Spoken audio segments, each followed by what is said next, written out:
Hello friends and enemies, welcome to or back to Happy For Now. It's me, Isabel, here with my March highs and lows and surprises.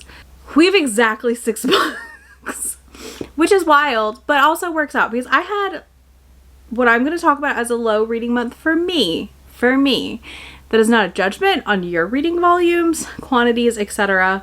But I personally had a lower for me reading month. I did still read quite a bit of pages. I read longer things, I feel like, and less. But also, it just happens that way sometimes, and that's okay. Like, that's okay. That's allowed. It's not a bad thing. In the month of March, I really I continued, I mood read anyways, but like, I really leaned into mood reading, and I kind of was floundering with what to pick up in some ways, but also just kind of was in a weird, it was a weird month. I kind of talked about it some in my reset, if you're curious.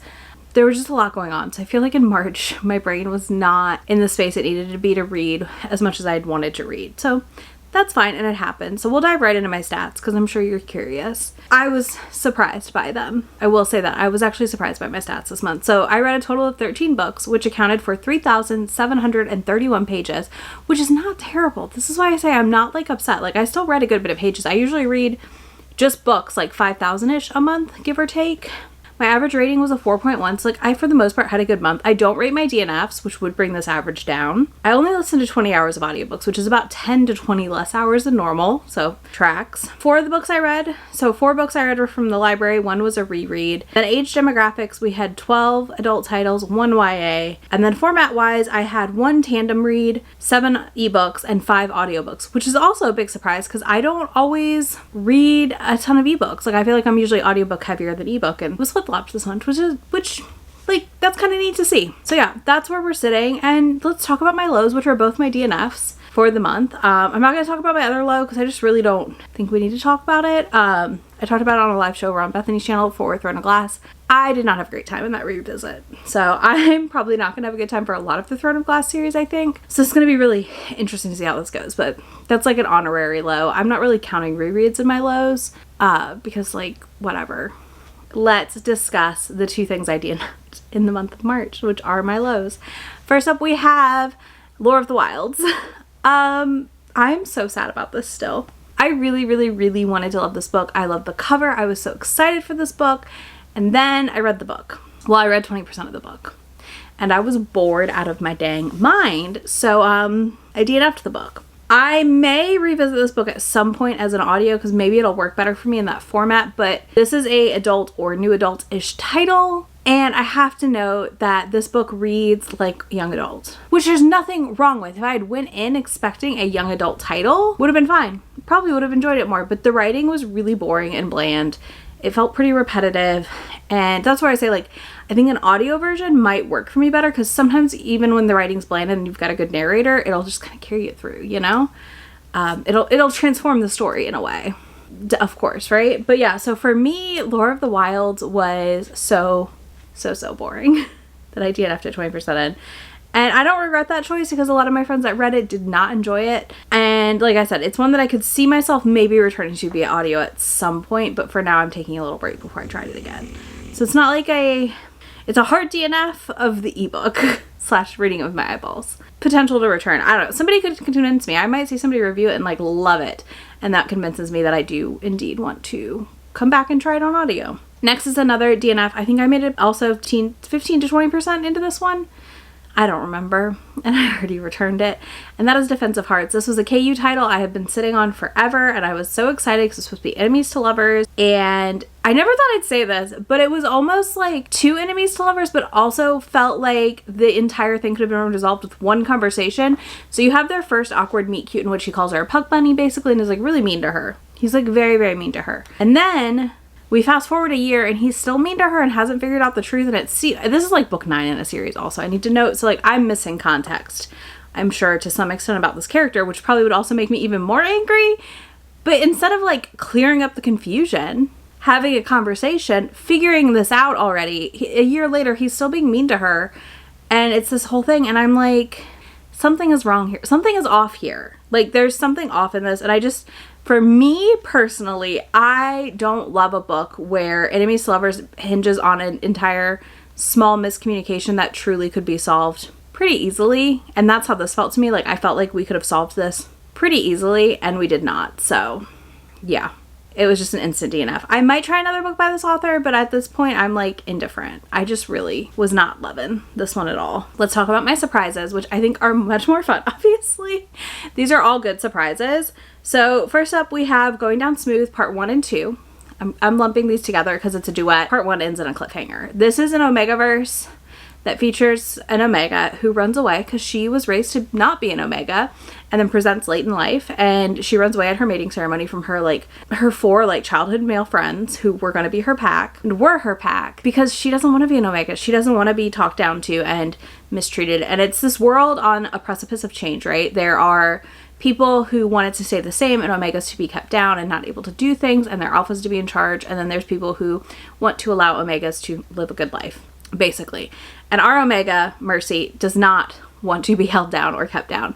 So her dad dies. He gives her his bourbon company if she completes this thing where she has to mate to her former pack. And they respect her and are not like the controlling alpha type situation. So we do have some content notes here for rape and sexual assault stuff on page, and discussion of treatment like that, like abuse.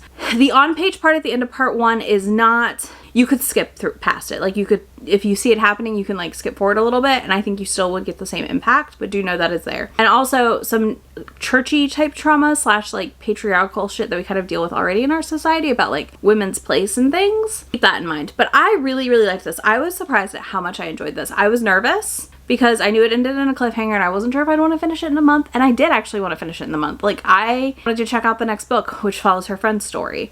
This was really fun. I think this did a really good job giving me omegaverse without giving me like some of the like really heavy things that are in some omegaverse books. I love omegaverse. I'm continuing to read a bunch of omegaverse right now, so I'm sure in April I'll be reading more. But this just really like surprised me at how much I enjoyed it, how much fun it was, and also the fact that like we had a kind of a twist on some of the omegaverse stuff. I don't want to reveal too much about it because I do think it's kind of a fun reveal. So yeah, because of how she was raised, there's kind of a twist in their pack dynamics, and I loved that. Next, I read season 1, book 2 in Criminal Intentions, which is called Junk Shop Blues. This is like a week-by-week police procedural situation. Thriller with some romance elements, a lot of diversity in this cast, which I really, really enjoy. I love how broad the cast is here. Like, we have neurodivergent people, we have different ethnicities, like all the things, right? Like, it's really cool. And I'm also excited because I feel like it kind of defies what your expectation is for a police procedural. And I know Cole McCade's spoken about and is like in this series does like dive into the issues with cops and stuff, so I like that. This was really fun. I enjoyed solving this mystery and the crime. Like, I thought that was really, really fun to read. I was not surprised by it, but I like enjoyed it thoroughly. And I don't know that I didn't think I would hate it by any means, but I didn't expect to love it as much as I did at the end of the day. So I'm excited to continue Criminal Intentions for sure. Okay, so we had 2 highs this month. One is a book that you can read now, and one is a book you can't read until July. I'm sorry. Not sorry. It happens. What can I say? First up, we had my members pick for the month of March, which was In a Jam by Kate Canterbury. 6-star all-time favorite read. Both of these are all-time favorites. I loved this book. Oh my goodness, I loved this book. So, In a Jam follows Shay, our heroine, who is left at the altar basically, / right before the wedding. She inherits this farm from her step-grandmother, and in order to inherit it properly and it not go to the town, she has to marry someone, so it's marriage of convenience. When she rolls back up, she runs into Noah, her high school buddy, her one friend when she first moved to this town and lived with this grandma. And he has grown up to a very handsome man, very hot man, who runs this really big farm and productions called Little Star Ranch or Little Star Farm or whatever. He makes jam and all these things, like all this stuff, and he is the single parent to his niece. Yeah. So we got like all the things, and he's just like, yeah, we'll get married, that's fine, so we can get the farm, like, that's fine. He also offers her the alternative of like, this isn't legally binding, I can get you out of this, because he was a lawyer. And she's like, no, I want to do it how she wanted. So they do, and it takes all these tropes that we see and have read a million times over and somehow does them better and makes it so enjoyable. It never falls flat. There's no real third act breakup. We have like the right plot points to keep us moving forward and action moments, but like, it's a 470 some page book. Like, it's a big book and it is so good. It's so good. I love this book. I love this book so fucking much. Like, oh my god, this is like one of my all-time favorites. If you have not tried In a Jam, also the narration, fantastic narration. Oh my goodness. But yeah, In a Jam is one that I highly recommend you check out. Not my favorite things necessarily. I do love A Marriage of Convenience. I don't always love a contemporary one though. I like it like more in my darker romances. And I don't always love a friends to lovers situation, which is kind of what this is. And this was just everything. This is one of the books in my bookish group chat I'm in that we all love. So I think that says a lot because we all read very similar but very different books. So there's like a handful that we all agree on. So yeah, I think In a Jam, just gold star, literally. One of my all-time favorites. I cannot wait one day to meet Kate Canterbury and just be like, I love you. Thank you for writing this. I'm excited to read more of her backlist too. I don't know that anything is going to beat In a Jam for me from her backlist, but I am excited to see how she does other tropes. Then, last but not least, this is the one you can't read until July, and I'm sorry, not sorry. Sorry, not sorry. It's Not Another Love Song by Julie Soto. I loved Forget Me Not. We know this. I did not shut up about it. And guess what? I also loved Not Another Love Song. Because this took enemies to lovers. Perfection. So this follows our heroine, who is a violinist, and she is in the like New York Pop Symphony, and she's getting ready to take over first chair basically. And he is this rock star musician guy who plays the cello and is also in the symphony, like kind of as a draw to bring people into the symphony. And they, when she gets first chair in that, they just get to stare at each other. But there's a lot of tension between the two of them because he just kind of doesn't understand her. She doesn't understand him. They kind of can't communicate appropriately. But when he saw her, so it's like, it's enemies to lovers, but it's not really that enemies, if that makes sense. To kind of dislike / like, I don't understand you. And she was a big fan of his band that he was in that did like popular music via like string instruments and stuff. The reason he has struggles with her is because of the fact that like she's getting what he wants, which is to be first chair. I don't want to tell you why and any of the background there because I think it's a really fun reveal, but overall this was fun because like not only does our heroine have like a strong friend group and community, she also just like kind of knows what she wants and is gonna figure that out, and he is trying to find himself again, I feel like, to an extent. She's also trying to find himself, and they find each other together and they make music together, and it's so good. It is like written to things I love in a romance. Like Julie Soto is writing books that to me communicate to you like as a reader that like she loves the genre too. She understands the genre and she is here because she loves it too. I hope that makes sense. I loved this book so much. I can't wait to reread it. I will be rereading it.